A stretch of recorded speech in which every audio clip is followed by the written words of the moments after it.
دوستو، نبی کریم صلی اللہ علیہ وسلم کی ولادت باسعادت عام الفیل والے سال میں ہوئی تھی۔ عام الفیل کا مطلب ہے ہاتھی والا سال۔ یاد رہے، عام الفیل یا ہاتھی والے سال کا ذکر قرآن میں سورہ فیل میں ملتا ہے۔ اس سال میں حبشہ کے مقرر کردہ گورنر ابرہہ نے مکہ پر حملہ کیا تھا۔ اس نے اصل میں سینا، جو یمن کا شہر ہے، اس میں ایک کلیسا یعنی چرچ الکلیس کے نام سے تعمیر کیا تھا، اور چونکہ وہ مسیحی تھا اس لیے وہ چاہتا تھا کہ عرب مکہ جانے کے بجائے اس کلیسا کو مرکز بنائے۔ جب یہ ممکن نہ ہوا تو اس نے کعبہ کو تباہ کرنے کی ٹھان لی۔ پیارے دوستو، آج کی اس ویڈیو میں ہم آپ کو ابرہہ کے اس حملے کا مکمل واقعہ تفصیل کے ساتھ بتائیں گے۔ حضرت محمد صلی اللہ علیہ وسلم کی ولادت باسعادت سے صرف 50 یا 55 دن قبل مکہ مکرمہ میں عظیم الشان واقعہ رونما ہوا، جسے تاریخ کے اوراق میں واقع اصحاب الفیل کے نام سے یاد رکھا گیا ہے۔ یمن کا بادشاہ ابرہہ ہاتھیوں کی فوج لے کر کعبہ ڈھانے کے لیے مکہ پر حملہ آور ہوا، جس کے ہمراہ 60,000 فوج اور کئی ہاتھی بھی تھے۔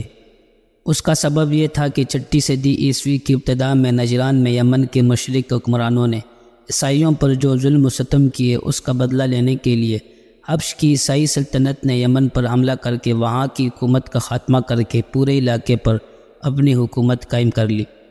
اس فوج کا سپہ سالار ابرہہ تھا، جو رفتہ رفتہ اس خطے کا خود مختار بادشاہ بن گیا۔ اس کا مشن عربوں کی اجارہ داری کا خاتمہ کرنا تھا، نیز عربوں کی تجارت کو ختم کرنا اور عرب عیسائیت پہلانا بھی اس کے اولین عزائم میں شامل تھا۔ اپنے اس مشن کی تکمیل کی خاطر ابرہہ نے یمن کے دارالسلطنت صنعاء میں ایک بہت ہی شاندار اور عالیشان گرجا گھر بنایا، جسے مورخین نے الکلیس کہا ہے۔ ابرہہ یہ کوشش کرنے لگا کہ عرب کے لوگ بجائے خانہ کعبہ کے یمن آ کر اس گرجا گھر کا حج کیا کریں۔ حافظ ابن کثیر کے بقول ابرہہ نے اپنی اس خواہش کا نہ صرف عدل اعلان اظہار کیا، بلکہ منادی بھی کرا دی کہ عربوں کا رخ اس گرجا گھر کی طرف موڑے بغیر نہ رہوں گا۔ جب مکہ والوں کو یہ معلوم ہوا تو قبیلہ کنانہ کا ایک شخص غیظ و غضب میں آ کر یمن گیا اور وہاں ابرہہ کی اس بڑے گرجا گھر میں پخانہ کر کے اس کو نجاست سے غلیظ اور گندہ کر دیا۔ جب ابرہہ کو اس واقعے کی خبر ہوئی تو وہ طیش میں آپے سے باہر ہو گیا اور خانہ کعبہ کو ڈھانے تک چین سے نہ بیٹھنے کی قسم کھا لی، اور اس مقصد کو پورا کرنے کے لیے 60,000 کی فوج لے کر، جس میں ہاتھی بھی شامل تھے، مکہ پر حملے کی خاطر روانہ ہو پڑا۔ مکہ سے 3 کوس دور ایک مقام پر ابرہہ نے اپنے لشکر کو مکہ کی طرف بڑھنے کا حکم دیا، اور اس کی فوج کا اگلا دستہ اہل مکہ کے تمام اونٹوں اور دوسرے مویشیوں کو لوٹ مار کر کے چھین لایا۔ اس میں 200 یا 400 اونٹ رسول اللہ صلی اللہ علیہ وسلم کے دادا جناب سیدنا عبد المطلب کے بھی تھے۔ لوٹ مار کے بعد ابرہہ نے ایک قاصد کو مکہ بھیجا اور اس کے ذریعے پیغام دیا کہ میں تم سے لڑنے نہیں آیا ہوں، بلکہ اس گھر یعنی خانہ کعبہ کو ڈھانے آیا ہوں۔ اگر تم نہ لڑو تو میں تمہارے مال و جان سے کوئی واسطہ نہ رکھوں گا۔ سیدنا عبد المطلب کو اس واقعے سے بڑا رنج پہنچا، اور چونکہ آپ اس وقت مکہ مکرمہ کے سب سے بڑے سردار تھے، چنانچہ آپ اس معاملے میں گفتگو کرنے کے لیے قاصد کے ہمراہ ابرہہ کے لشکر میں تشریف لے گئی۔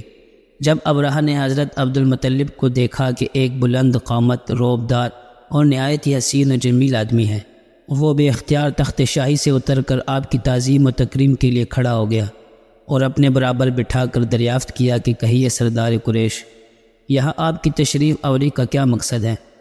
حضرت عبد المطلب نے جواب دیا کہ ہمارے اونٹ اور بکریاں وغیرہ جو تمہارے لشکر کے سپاہی ہانک لائے ہیں، ان سب مویشیوں کو ہمارے سپرد کر دو۔ یہ سن کر ابرہہ نے کہا، اے سردار قریش، میں تو آپ کے کعبہ کو توڑ پھوڑ کر برباد کرنے کے لیے آیا ہوں۔ آپ نے اس کے بارے میں کوئی گفتگو نہیں کی۔ جناب عبد المطلب نے کہا کہ کعبہ میرا گھر نہیں ہے، بلکہ وہ خدا کا گھر ہے، وہ خود اپنے گھر کو بچا لے گا۔ سیدنا عبد المطلب تمام اونٹوں اور بکریوں کو ساتھ لے کر اپنے گھر چلے آئے اور مکہ والوں سے فرمایا کہ تم لوگ اپنے اپنے مال مویشیوں کو لے کر مکہ سے باہر نکل جاؤ اور پہاڑوں کی چوٹیوں اور دروں میں چھپ کر پناہ لے لو۔ مکہ والوں سے یہ کہہ کر آپ خود اپنے خاندان کی چند افراد کو ساتھ لے کر خانہ کعبہ میں گئے اور دروازے کا حلقہ پکڑ کر انتہائی بے قراری اور گریہ اوزاری کے ساتھ بارگاہ پروردگار میں اس طرح دعا مانگی۔ آپ کی مانگی گئی دعا تاریخ میں اشعار کی صورت میں زندہ جاوید ہے۔ سیدنا عبد المطلب نے دعا مانگی اور اپنے خاندان والوں کو ساتھ لے کر پہاڑ کی چوٹی پر چڑھ گئے اور خدا کی قدرت معجزے کا انتظار کرنے لگے۔ دوسرے روز جب ابرہہ نے اپنے لشکر جلا اور ہاتھیوں کی قطار کے ساتھ آگے بڑھا اور مزدلفہ اور منا کے درمیان ایک مقام میں پہنچا تو اس کا اپنا ذاتی سب سے بڑا ہاتھی جس کا نام محمود تھا ایک دم بیٹھ گیا۔ ہر چند مارا مگر ہاتھی نہیں اٹھا اور نہ آگے بڑھا۔ اسی حال میں قہر الہی ابابیلوں کی شکل میں نمودار ہوا اور ننھے ننھے پرندے جھنڈ کے جھنڈ جن کی چونچ اور پنجوں میں تین تین کنکریاں تھیں سمندر کی جانب سے حرم کعبہ کی طرف آنے لگی۔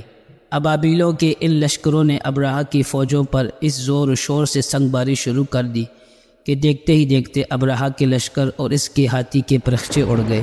ابابیلوں کی سنگ باری خداوند قہار و جبار کے قہر و غضب کی ایسی مار تھی کہ جب کوئی کنکری کسی ہاتھی سوار کے سر پر پڑتی تھی تو وہ اس آدمی کے بدن کو چھینتی ہوئی ہاتھی کے بدن سے پار ہو جاتی تھی۔ ابرہہ کی فوج کا ایک آدمی بھی زندہ نہیں بچا۔ جب ابرہہ اور اس کے ساتھیوں کا کام تمام ہو گیا اور سب کے سب ختم ہو گئے تو جناب سیدنا عبد المطلب پہاڑ سے نیچے اترے اور خدا کا شکر ادا کیا۔ آپ کی اس کرامت کا دور دور تک چرچا ہو گیا اور تمام اہل عرب آپ کو ایک خدا رسیدہ بزرگ کی حیثیت سے قابل احترام سمجھنے لگے اور قبیلہ قریش کی عزت و توقیر میں مزید اضافہ ہو گیا۔ اس کے بعد پھر کسی غیر مسلم ریاست یا بادشاہ میں یہ جرأت نہ پیدا ہو سکی کہ اس عظیم خانہ خدا کی طرف میلی آنکھ سے بھی دیکھے۔